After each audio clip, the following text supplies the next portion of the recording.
Pascal Goubet, je suis le président de l'association Réseau A+. Je suis diagnostiqueur et formé en sous-section 4.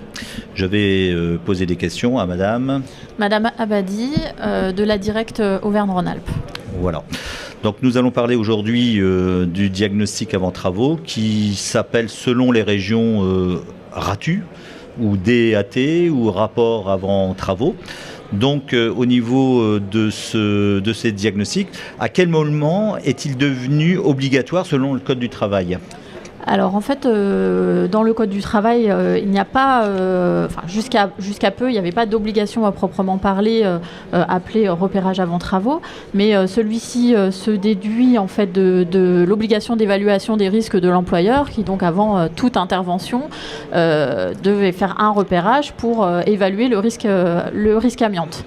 Avec une obligation quand même qui apparaît dans le R4412-97 à la charge du maître d'ouvrage, qui est donc de communiquer tous les documents issus du Code de santé publique, donc les repérages comme le DTA, le repérage avant-vente, DAPP, etc. Voilà.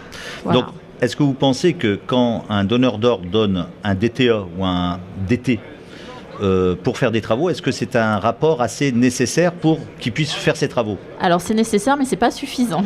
Voilà. Donc ces documents ne vont pas être suffisants puisqu'ils ne repèrent pas l'ensemble des matériaux qui sont susceptibles d'être amiantés et qui vont pouvoir être touchés par les travaux. Donc quand il y a des travaux, il y a obligation de compléter ces documents effectivement par un repérage qui va porter sur tous les éléments susceptibles d'être amiantés qui peuvent être touchés par les travaux. Et donc c'est ce qu'on appelle du coup le repérage avant travaux. Voilà. C'est bien.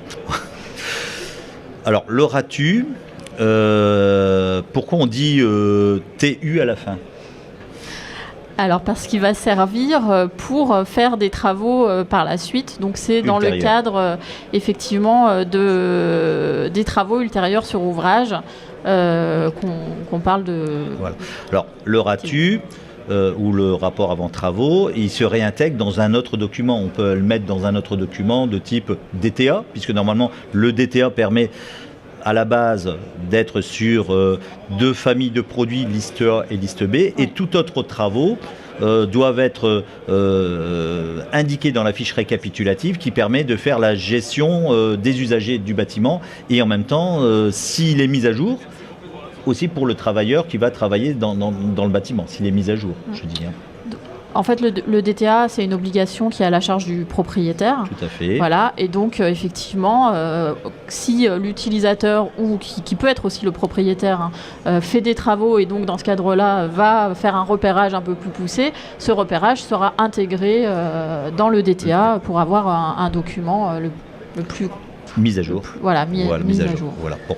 Alors, le fameux RATU, doit-il être fait dans tous les bâtiments et quelle que soit la date de construction ? Est-ce qu'il y a des dates limites de construction ? Est-ce que tous les bâtiments sont soumis aux immeubles ? Nous on parle d'immeubles, mais je sais qu'au niveau de la nouvelle réglementation, on ne va pas parler que des immeubles, mais on va parler d'autres types de chantiers. Au niveau des immeubles bâtis, est-ce qu'il y a une date particulière concernant de faire ce type de diagnostic ? Alors, l'amiante est interdite en France donc, depuis le 1er janvier 1997. Et donc, ce qui est retenu dans les obligations Code de santé publique, c'est pour tout bâtiment dont le permis de construire a été délivré avant le 1er juillet 1997, il y a obligation de faire les repérages Code de santé publique. Donc, on se base sur la date du permis de construire. Donc là, on parle bien des bâtiments. Après, pour tous les autres ouvrages, on va faire un repérage à partir du moment effectivement où on va faire des travaux et où on n'a pas de date certaine. Donc comme il n'y a pas de date certaine, je pense que là où on doit faire nos travaux, sauf si je prends par exemple si c'est un processus industriel qui est récent, normalement il n'y a plus de produits amiantés dans ces process. Mais en exemple, un VRD, on ne sait pas quand est-ce que ça a été fait. Donc normalement, pour des mesures de précaution, on analyse. Tout à fait. Voilà. En fait, on utilise la date du permis de construire pour les immeubles bâtis parce que du coup, on a une date certaine de construction. Pour tout le reste, on n'a pas de date, donc on peut éventuellement penser qu'il peut y avoir de l'amiante, donc on fait un repérage. Et s'il y a un doute sur l'origine des matériaux, parce que on voit actuellement des matériaux hors CE, parce que ce qu'il faut signaler, c'est qu'au niveau de l'Europe, l'amiante est interdit non pas en 97, mais en 2004. Donc aujourd'hui, nous avons, je sais, il y a eu des cas spécifiques où il y a eu des conteneurs venant de pays où on fabrique encore de l'amiante dans des matériaux, où l'inspection du travail ou les CSPS ont bloqué des chantiers parce qu'on construisait avec des matériaux encore amiantés. Donc virtuellement, 1er juillet 97, concernant les permis de construire, donc sachant que ce permis de construire-là peut être prorogé de 2 ans, plus de 6 mois, donc environ jusqu'en l'an 2000. Je pense que après l'an 2000, normalement, on est en sécurité au niveau des bâtiments. Mais si on ne connaît pas vraiment la date de construction, parce que souvent, on a des permis de construire sur de la réhabilitation. Donc ce n'est pas vraiment un permis de construire, on ne sait pas si c'est une réhabilitation ou du neuf, ce n'est pas toujours évident. En cas de doute, je pense que le donneur d'ordre ou même la directe peuvent demander à faire une inspection et un rapport de repérage avant travaux. Je pense qu'on est dans cette logique-là. Alors, troisième question, qui peut aujourd'hui faire un rapport avant travaux et demain, qui seront les personnes qui pourront faire ce type de rapport?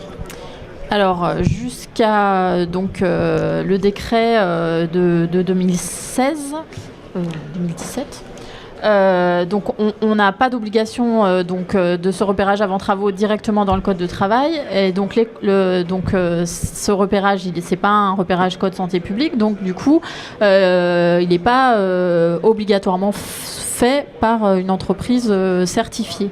Donc ce qui veut dire que finalement tout diagnostiqueur peut faire ce repérage, en sachant quand même qu'il y a une obligation à partir du moment où l'opérateur de repérage, forcément, il intervient sur des matériaux susceptibles d'être amiantés, il va devoir être formé sous section 4, c'est-à-dire intervention sur des matériaux amiantés ou à proximité de matériaux amiantés. Voilà, par contre, donc maintenant, on a un nouvel article R4412-97 du Code du travail, donc qui prévoit un repérage avant travaux à la charge du donneur d'ordre dans le Code du travail, qui sera applicable quand on aura les décrets d'application très bientôt. Voilà, c'est ça. Voilà. Donc d'ici peu.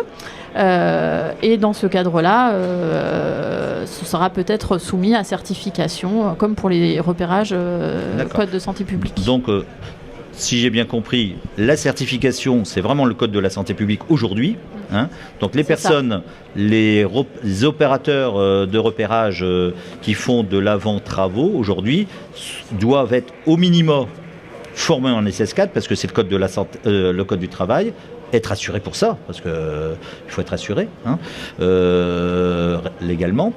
Et demain, peut-être récupérer cette certification du Code de la santé publique, sachant que dans le Code de la santé publique, nous avons quand même 2 repérages qui touchent le Code du travail, qui est le repérage démolition et l'inspection visuelle après travaux, parce que la mission de l'opérateur doit, dans certains cas, dans certaines listes de matériaux, doit vérifier que le désamianteur a bien fait son travail pour libérer le chantier amiante, pour arriver sur un chantier libre d'amiante pour les autres usagers. Voilà. C'est ça. Je pense qu'on a tout dit. Très bien. Merci. Merci.